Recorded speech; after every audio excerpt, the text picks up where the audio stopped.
Welcome back to K-Nation. We got to take some time now to talk Wildcat basketball, and I've got the perfect guest for just that. K-State Online writer Grant Flanders joins us in studio. Grant, it's been a heck of a basketball season for Kansas State. Did you see this coming at all? No, I don't think anyone saw this coming. I think I saw a better outcome than many people thought going into the season, because I personally was picking K-State to finish 4th in the conference.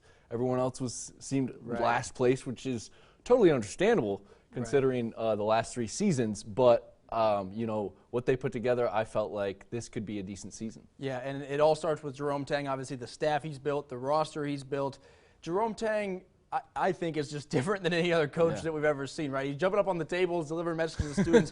How would you describe to Jerome Tang to someone who maybe hasn't seen him or wants to know what he's like? Because he's hard to describe. Yeah. Amazing person is the first thing I would say. Is super likable, very contagious with his personality. I think everyone has realized that. His first press conference at K-State was almost jaw-dropping with the amount of attention it received, and also just the presence that he had up on stage. I don't think people realized just the kind of guy that they were getting when Jerome Tang was hired.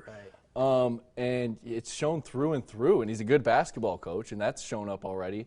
But I think the fact he's likable has allowed him to be so good so early on, because it's allowed him to connect with players, and it's gotten a really solid roster in his first season at K-State. Being likable, being a good basketball coach. That's a good start. I'm sure that helps with recruiting, too. I remember when they got the Keontae Johnson commit, you said something on social media about you think they can contend for a Big 12 title. Got drugged through the mud for that. A lot of people called you crazy. I don't think I called you crazy, but I may have thought it, right? Yeah. Now it looks pretty good. What was it about maybe Keontae or this new roster that made you think, I think these guys can finish near the top? The pieces that were put together. Keontae Johnson was super important. You know, we'll talk about Markquis Nowell maybe even more in a second, but I thought that, you know, he was going to be an improved player from last year, and I thought he was pretty solid last season.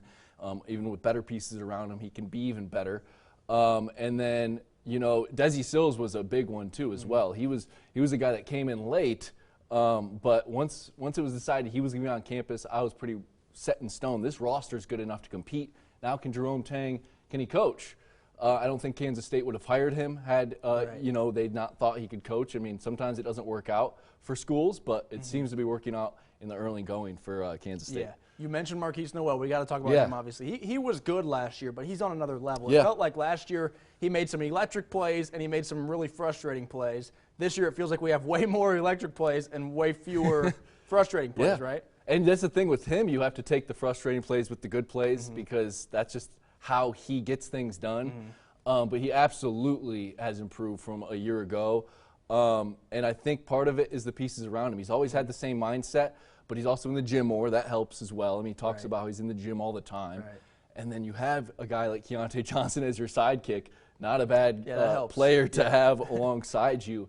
And also solid pieces. I think the starting lineup is just a good you know, setup for him to be able to distribute, because he loves to distribute and score, and he's able to do that with the best of them right now. The last question I got for you, a pretty big game on Tuesday night, right? I think not breaking news here, Allen Fieldhouse is a tough place to play, especially when you already beat them and they're going to maybe be even a little bit more fired up. What do you see from the Wildcats they got to do on Tuesday night? That's going to be a tough one. They had a defensive or a bad defensive game in Ames. They turned it around, had a great defensive game against Florida. Can they put all that together and have good game on both sides of the floor, because that's what it's going to take to beat a really good Kansas team. It should be a good one. The one in Manhattan was fun, and the one in Lawrence might be even more fun, so we'll see. Excited about it. Thanks so much for your time, Grant. Thank you, Glenn. All right.